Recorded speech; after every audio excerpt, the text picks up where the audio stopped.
Astro செய்திகள் மற்றும் தமிழ் கல்வியில் தமிழ் பள்ளிகளுக்கான பயணம்.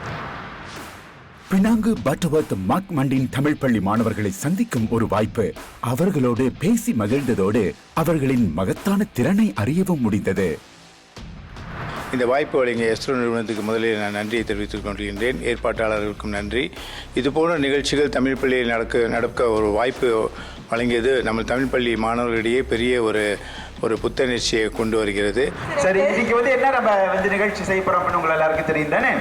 ஒன்று ஆஸ்ட்ரோ செய்திகள், மற்றொன்று தமிழ் கல்வி. அக்கா இப்போ ஒரு வாக்கியம் கொடுக்க போறேன். அந்த வாக்கியத்தை பன்மை வாக்கியமா மாற்றணும். மாறன் பட்டம் செய்தான். மாறன் பட்டங்களை செய்தான். ஒரு வாக்கியம் கொடுப்பேன். அதை இறந்த கால வாக்கியமா மாற்றணும். ஓகே. கோலாலம்பூருக்கு சென்ற ராமன் நாளை வீடு திரும்புவார். கோலாலம்பூருக்கு சென்ற ராமன் நேற்று வீடு திரும்பினான். ஓகே. கீர்த்திகாக்கு அக்கா ஒரு படம் வச்சிருக்கேன். அந்த படத்தை பார்த்து அவங்க ஒரு வாக்கியம் அமைக்கணும். அமுதா மீனை பிடிக்க கடலுக்கு சென்றாள். தீபாவளி அன்று அம்மாவும் நானும் சேர்ந்து மீன் குழம்பு போன்றவற்றை சமைத்தோம்.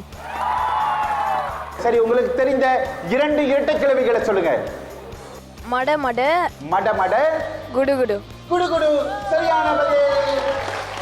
தர்ஷன் இப்போ டக்கு டக்குன்னு 2 பழமொழிகளை சொல்ல போறாரு. அழுத பிள்ளை பால் குடிக்கும்.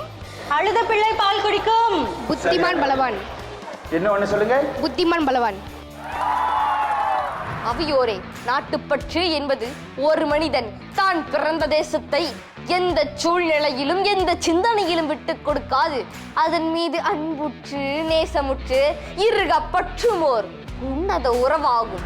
கடலில் நான் ஒரு முத்தென்று நீ காட்டிய உன்றன் தலை தூக்கு திண்ணைதானா உன் தேசம், உன் தெருவேதானா உன்னுலகம். திண்ணையை இடித்து தெருவாக்கு, உன் தெருவையும் மேலும் விரிவாக்கு. ஆஸ்ட்ரோ செய்திகளும் தமிழ் கல்வியும்.